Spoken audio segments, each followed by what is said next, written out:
What if I told you the person who never asks for attention often becomes the one the world cannot ignore? What if silence is not weakness, but the loudest form of power? Stay with this story till the end, because it might change how you see success forever.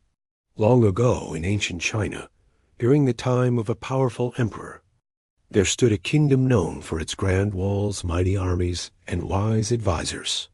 The emperor's court was filled with brilliant mind strategists who could predict wars before they began, officials who spoke with confidence, and generals who promised victory before drawing their swords. Every day, the court echoed with voices, plans, debates, and assurances. But far away from this noise, in a quiet mountain village, lived a young man named Liang. Liang was a blacksmith.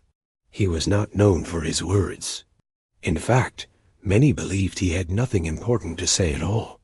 While others in the village laughed loudly and spoke of their dreams, Liang worked silently, shaping iron into tools day after day.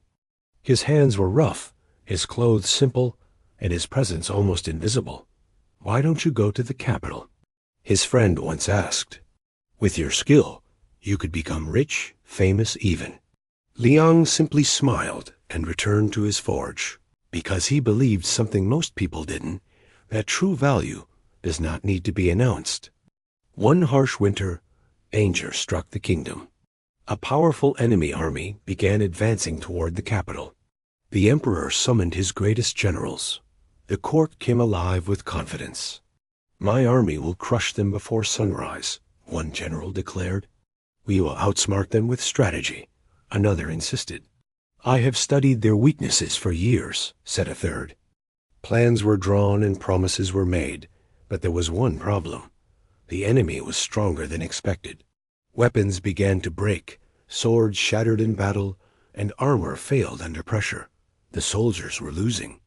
In desperation, the emperor ordered the finest blacksmiths in the land to create stronger weapons.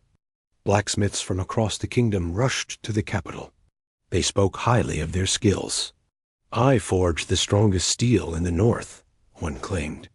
"My weapons have never failed," another said. "I can create blades that cut through anything," a third added. The emperor listened, but time was running out. Far away in his quiet village, Liang heard the news. Without announcing anything, without telling anyone, he picked up his tools and began walking toward the capital. When he arrived, the royal workshop was in chaos. Blacksmiths argued over techniques. Some blamed the materials, others blamed the soldiers. Everyone had something to say, but Liang said nothing. He quietly observed. He examined broken swords, studied the cracks in the metal, and touched the edges as if listening to what the steel was trying to tell him. Then, without asking for permission, he began working. While others argued, Liang focused. While others complained, he experimented. He changed the way the metal was heated, adjusted the rhythm of the hammer, and worked through the night again and again. Days passed and no one noticed him, until one morning a soldier picked up a sword Liang had forged. It felt different, balanced, strong, almost alive. He took it to battle, and for the first time in weeks, the weapon did not break. More soldiers began using Liang's swords, and something incredible happened. The tide of the battle began to change.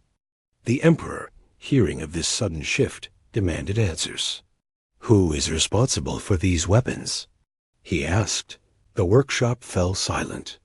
No one spoke, because the one responsible had never claimed the credit. Finally, the emperor walked through the workshop himself, and there in the corner he saw a quiet man covered in soot and sweat, still working as if nothing had changed. "Are you the one forging these weapons?"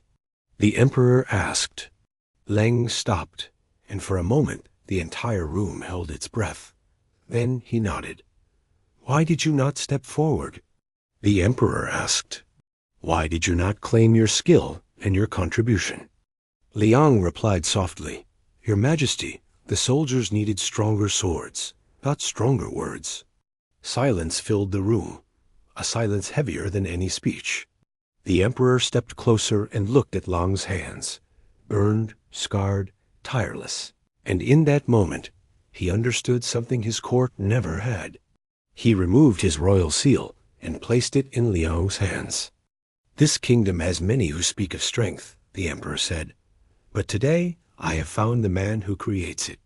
You shall lead all royal forges from this day forward, not because of what you said, but because of what you did." From that day on, Liang's weapons became legendary, not because his name was announced, but because his work was undeniable. And those who once spoke the loudest learned to listen. This story carries a truth most people ignore in today's noisy world.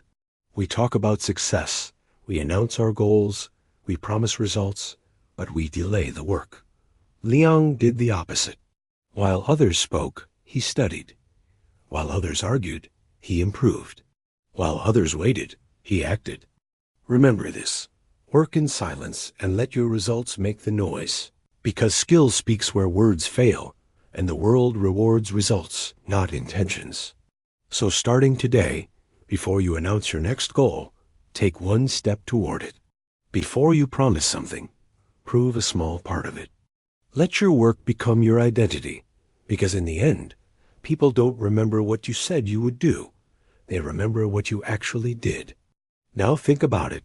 What is one thing you've been talking about, but haven't started yet?